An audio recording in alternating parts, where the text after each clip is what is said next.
Shaq, Kobe, and the Lakers. Then the Pistons and the Bulls from Chicago in Game 2. The NBA on NBC, a doubleheader, unusual start time, 2:30 Eastern for the pregame show, 3 o'clock Game 1. Both coaches going with lots of guards. Future of basketball is unbelievable little guys in the perimeter with just 1 or 2 big guys in the middle. After the 2 free throws, David Robinson has 10. Steve Smith connects on a 3. For Steve Smith. Van Exel trying to find Kobe. Too long off the glass. Jordan back. On the wing to Smith. Off the baseline.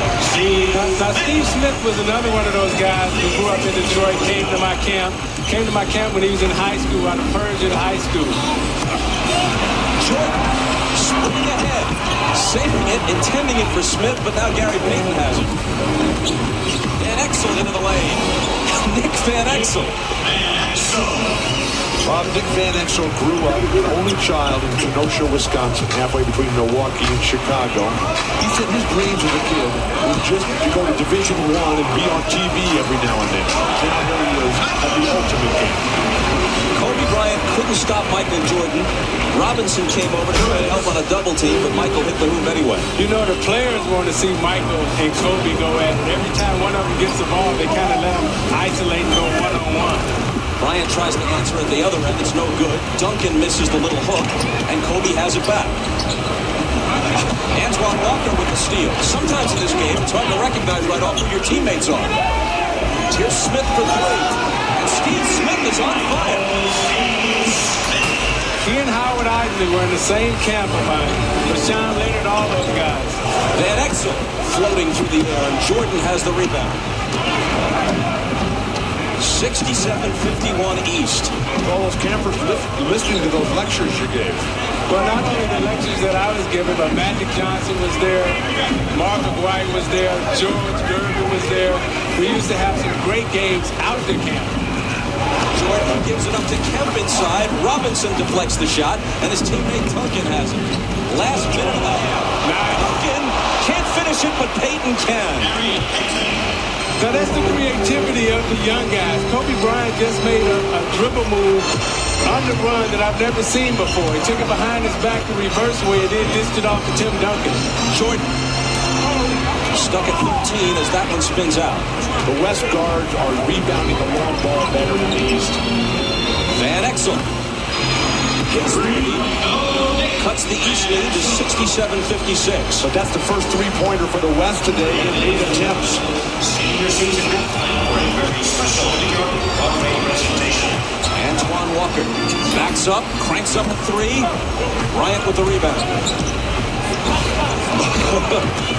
The clock is stuck at 27 seconds. The ball goes out of bounds. And while they try and figure out how much time remains before halftime, we sneak in a commercial. Lurking in the shadows in the Showtime perch, Hannah Storm, Peter Bessie, and John Sally. They'll join us with the Prudential Halftime Report. And you won't want to miss it as some of the stars of Broadway perform show tunes live from center court. There's a Broadway theme that you may know to this whole All-Star weekend. Bill Walton hanging around the hotel lobby impersonating Ethel Merman for hours on end, which I found actually very disturbing. What team does she play for, Bob, in the WNBA? There's no business like NBA business. In the last 3 seconds, Payton on the left-handed Bryant, something to take into the locker room. And that'll do it. The East leads at 67-58 after the first 24 minutes. Jordan leads all scorers with 13. Rice has 11. David Robinson and Kobe Bryant each with 10 to lead the West. The Prudential Halftime Report comes up next.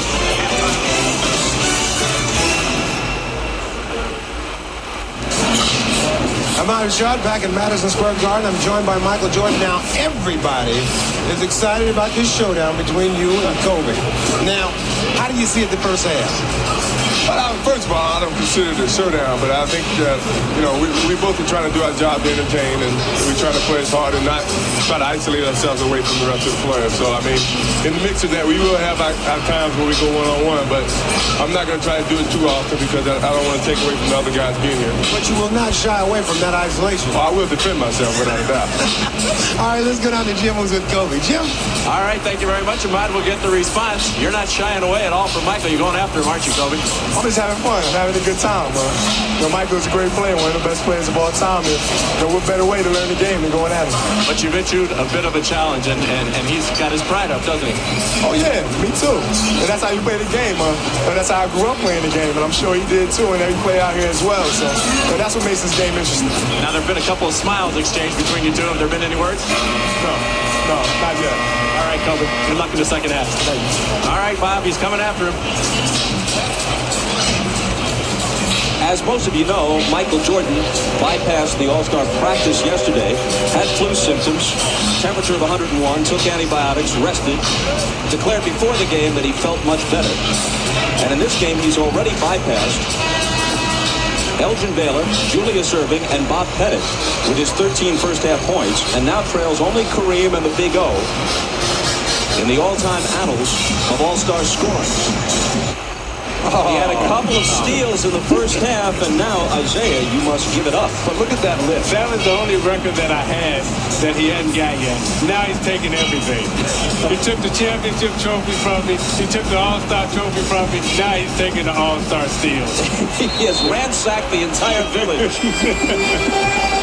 If the list is Magic, Jordan, Isaiah, and Bird, that's special company. We start the second half. Shaq with the pass from Peyton, can't bring him home. And Sean Kemp has it for the East. They lead by 9. Penny Hardaway. Tim Hardaway of the Heat felt that he deserved the All-Star start. Michael missing, and so he's still at 13. Insofar as Penny played only 17 games in the season's first half, but the fans voted for Penny. Here's Peyton. But Bob, there's some historical context to that comment because in '92 when Magic won the MVP, we had the flashback earlier. Tim Hardaway gave up his starting spot to let Magic start. Magic wasn't having played that year. Tim Hardaway went to Penny and said, hey, look, that's the way I feel, and I'm not changing my mind. Grant Hill in for the East. Kevin Garnett answers for the West. Garnett is the first All-Star starter from Minneapolis since George Mikan in the 50s. Jordan with a smile on his face, toying with Karl Malone. Kemp. Malone has the rebound. Peyton accelerates, dishing to Garnett. Over Kemp. He's hit 2 in a row. You know, when Garnett was in high school, when I was scouting him, he played every position out on the floor. But his favorite position, believe it or not, was the point guard position. He fancied himself as being a big Magic Johnson. And that might work against him because he's been catapulted into this level. And in the game for Kevin Garnett is not quite there yet because of that huge contract he signed, and now he's got to live up. And believe me, his life will never be the same. And why not with $126 million?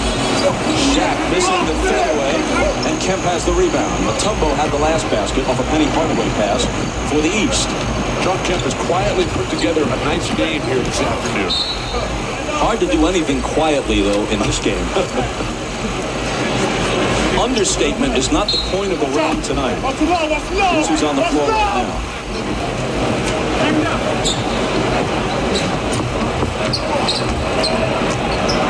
You got the one-on-one. You see everybody clears out. I'm not so sure what that was, but Kemp has it. Now Malone takes it away. Who wants it? Well, Shaq was protecting his buddy. That was a Garnett. Giving it to Kobe. Thought about it for a second, but decided, hey, I'd like to try the windmill jam. That was nice. That was nice. Peyton has 10 assists now.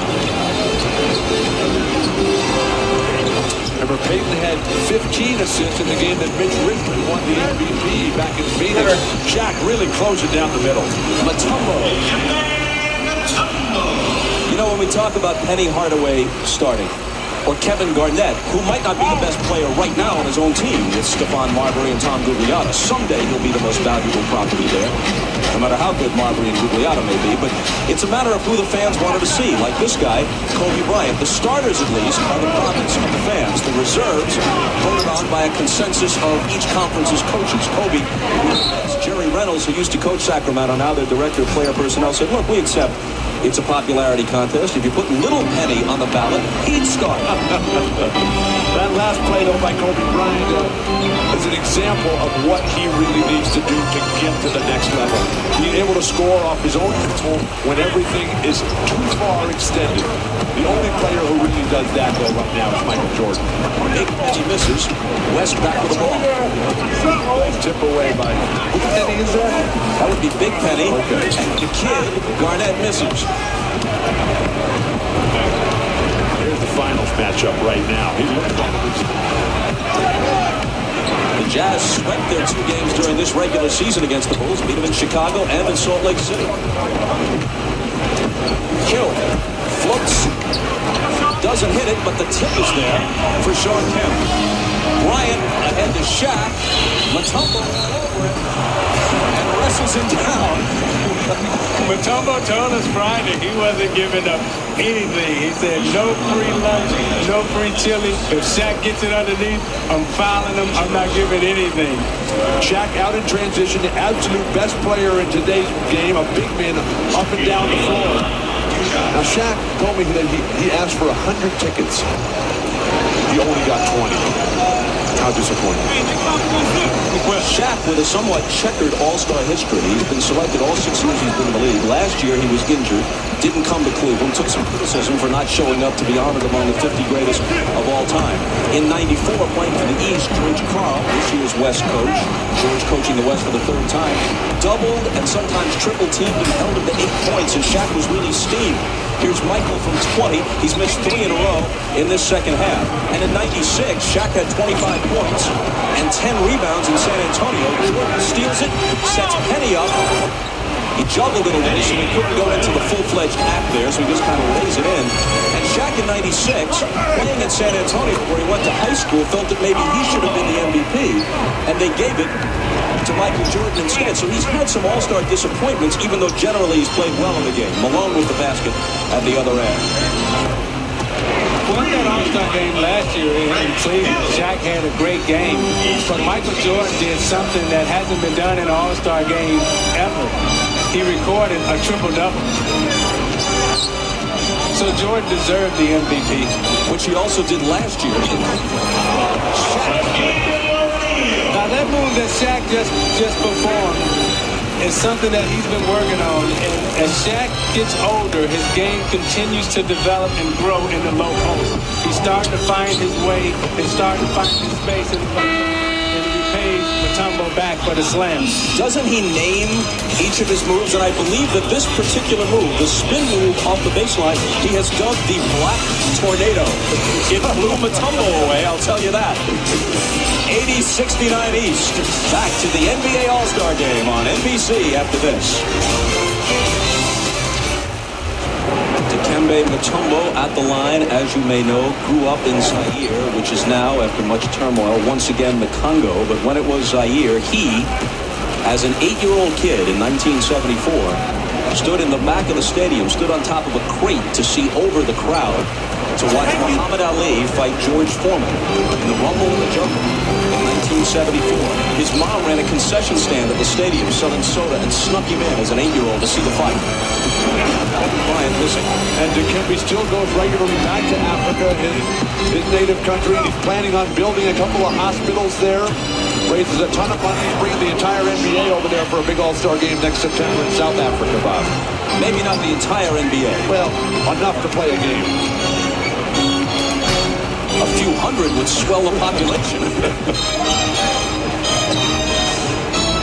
Malone. And Karl Malone hits. He's been going this week and saying, you know, I'm really not a Showtime player. All-Star games aren't for me, but he has twice been the MVP in '89 and in '93. Hill off off the Hardaway pass, and then Jordan intercepts the inbound. Well, this is Karl Malone's first All-Star game without John Stockton, and he told us Friday that he feels kind of lost. He doesn't know what to do without his partner out there, but if he gets hot, he says he wants a lot of time and he wants the ball. MJ slithers inside Bryant, and a goaltending call on Shaquille O'Neal, but he really took the youngster to school on that exchange. Isolated along the baseline to back him down. You look inside the middle of Hitch, the step underneath. Kobe hung out to dry. Shaq, only the goaltend possibly. But see, that's what teammates do here. You're not going to embarrass my teammate. That's what Shaq said. Kobe for three. That's where Kobe is much better than creating on his own dribble. The spot-up shooting, one quick dribble here and there. See, when Sean Kemp's dunk, I love the antics that he does after his dunks. You know, the little moves that he does. Garnett, that's a two-point attempt. Kemp has the rebound. Hardaway set Kemp up for that dunk with a nice pass. This time it's Hardaway to Mutombo. Way to reward the big fella. The big fella gets out and run. You got to give him the basketball. Bryant, who now has 13 after hitting the three a moment ago. Shaq to the foul line for the jumper. The East has so many of these 6'7" guys like Grant Hill. Dribble it out after the own rebound. Bryant puts it to the set, and then tosses it over. Now, I'm not sure if he traveled there or if he had some kind of violation, because I'm not sure I've ever seen that move before, but the official said, hey, it's a show, we're watching it like everybody else. That's the same dribble move that he used in the first half. It's a move that I haven't seen in basketball before. His creativity is amazing. Peyton with an easy one. Well, he wanted to pass it off the board to Shaq, but to Kemp, he saw the whole thing coming and stayed at home with Shaq. Hardaway. None of the shot blockers are coming, Bob. They're all standing with their own guys so they don't get dunked on. Defense taking a holiday, especially in the last few minutes. Uncontested layups. Bryant with a three. Displaying the full range. He has the incredible hook sandwiched in between a pair of threes. And now Hill with the slam. Kobe's putting on the show. He's got Magic jumping out of his seat. He got everybody in here going crazy. He's got 18. Malone is short with it. Jordan, who has 15, comes back into the lane, off balance, and gets the roll. That's what you love about Jordan and Kobe Bryant. Now, Mutombo may have touched that ball on the rim. It was going in anyway. The referees have pocketed the whistles, Bob. Well, when you're Michael Jordan in this league, you got to get some breaks. You got to get some calls, particularly in the All-Star game. They give the basket to Mutombo, though, not to Michael. And O'Neal hits the little hook.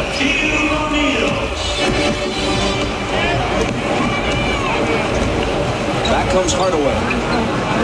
The scoreboard doing crazy things at Madison Square Garden. I just looked up to check the score, and it reads East 97, West 3. Kobe wants to take the choice. He's saying, I don't want you to pass it. Look at the dribble move. Look at the fake. And the hook. Let's take another look at that.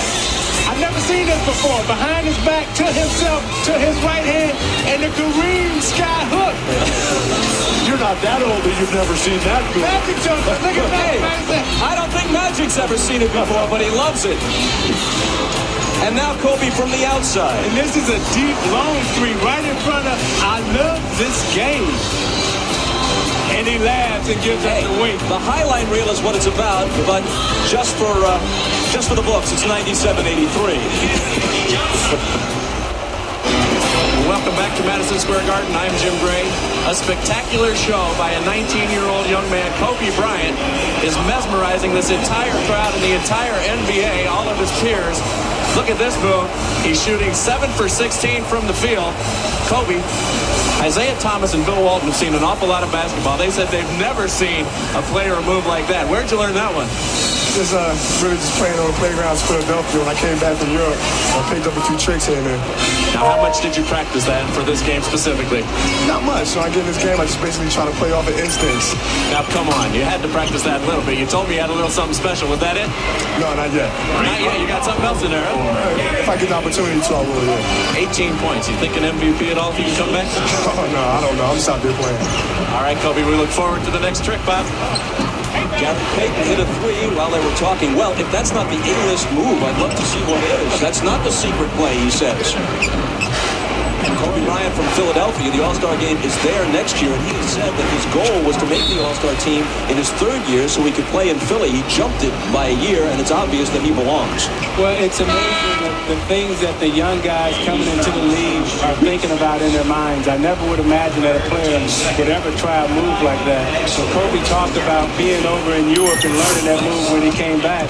It's interesting that Kobe speaks 3 languages. He speaks fluent Italian and French.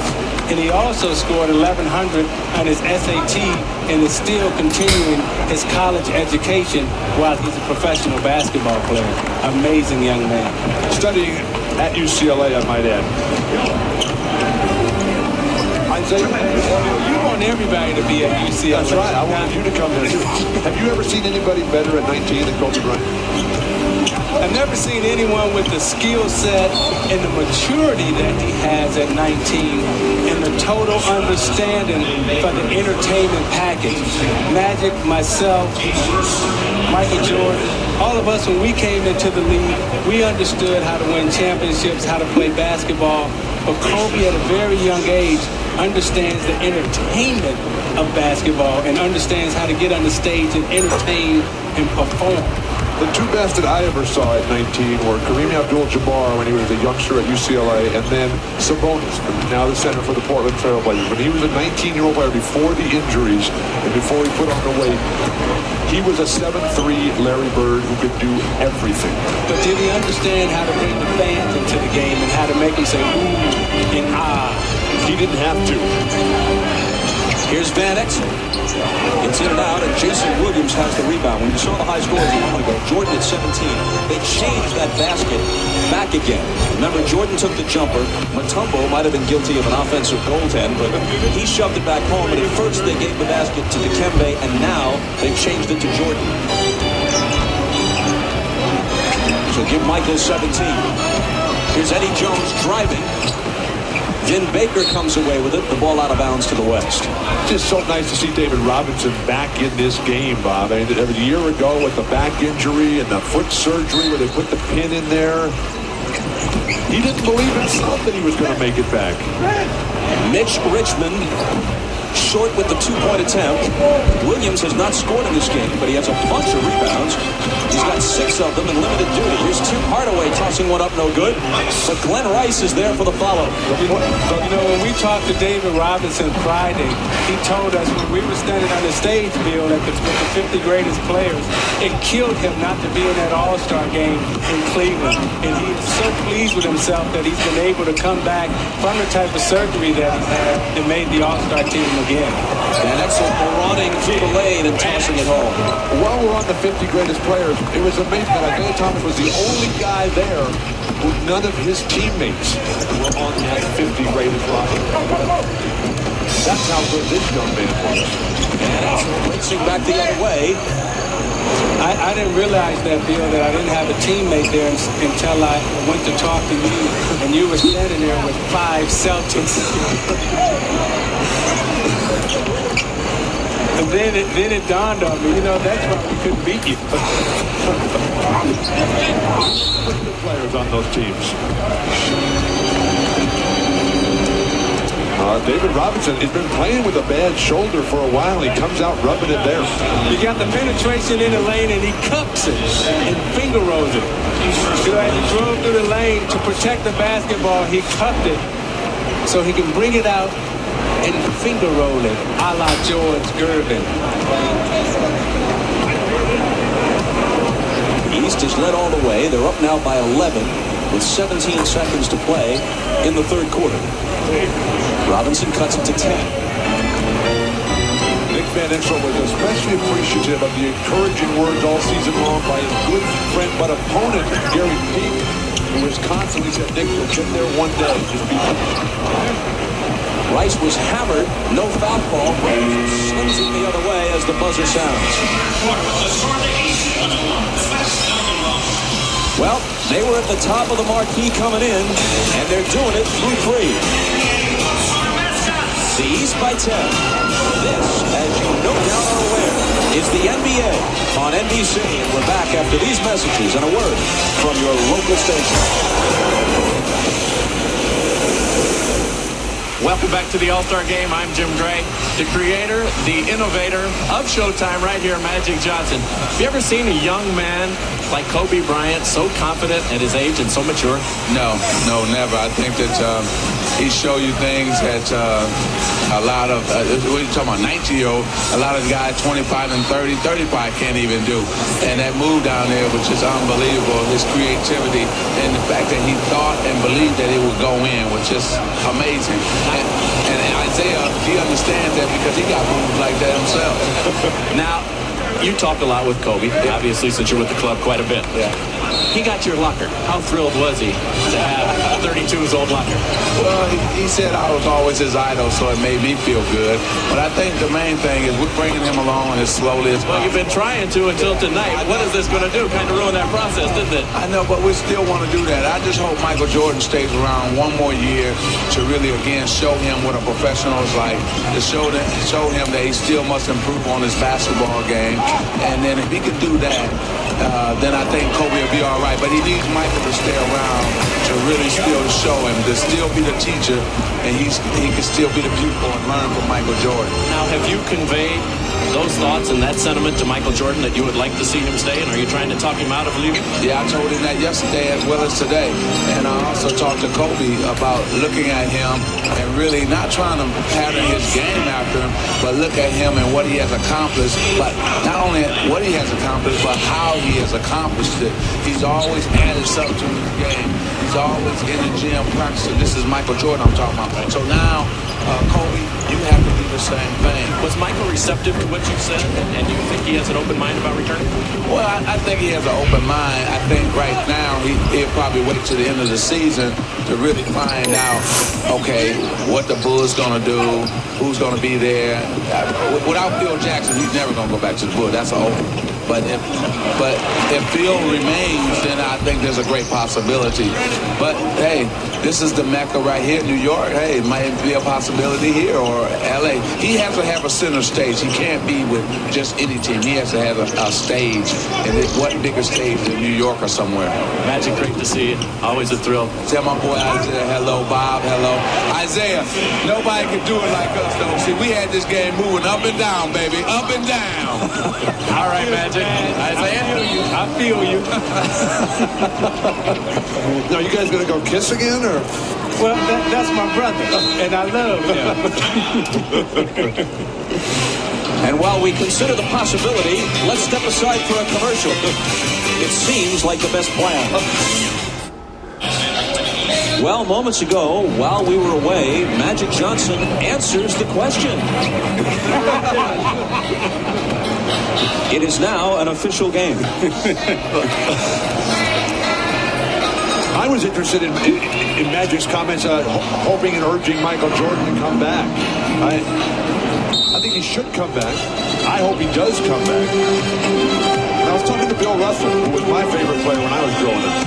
And I asked him about the situation that he was in at the end of his career, who was going to be the coach. And Russell said that every great player at that level, Russell, Bird, Magic, Isaiah Thomas, they should be able to pick their own coach. Well, I was in a very similar situation in Detroit when Chuck Daly left, and we had a coaching change, and I had to adjust to a Ron Rothstein and a Don Chaney, two new coaches, and it totally threw my rhythm off. And even in my last year, I remember Don Chaney benched me and played Lindsey Hunter before me. So he was gone quick. Well, he was going the next year after that. But what Jordan is going through and what he's talking about with Phil Jackson is that you don't want to break in a new coach. You don't want to have someone who comes in and doesn't understand the way you play the game. Well, we're already in an era, long since into an era, where that's part of the game. Magic Johnson ushered Paul Westhead out and Pat Riley in the early 80s. Grant Hill didn't support Doug Collins. I don't know if he pushed him out, but he certainly didn't pull him back in. And now Doug Collins is not the Piston coach. Penny Hardaway wanted Brian Hill out, so did some other members of the Orlando Magic, and out went Brian Hill. So Michael Jordan saw to it that Phil Jackson remained beyond when, for whatever reason, Chicago management wanted him to remain. And now Michael says, if Phil doesn't come back, I don't come back. But that's what makes the Chicago situation so bizarre. Because they all want him back, and the people in Chicago love him. And Jordan nails a three for emphasis as we discuss the situation. Yeah, and the guys that you talked about, though, they're not at the level that Michael Jordan is, that Magic Johnson was, or even myself. Those guys that you're talking about, they haven't won championships. And so you say to yourself, regardless of what friction there may be, as we watch Michael hit the triple again, between Jerry Reinsdorf and Jerry Krause and Phil Jackson, regardless of how enamored Jerry Krause may be of Tim Floyd of Iowa State, if you got a team that can win another championship or contend for one, and if Michael Jordan says this is what I want, and it's worked to the tune of 5 titles and maybe 7 had Michael not gone away to play baseball, what's the problem in bringing them all back? You're asking the wrong guy, Bob. It's a rhetorical question, I guess.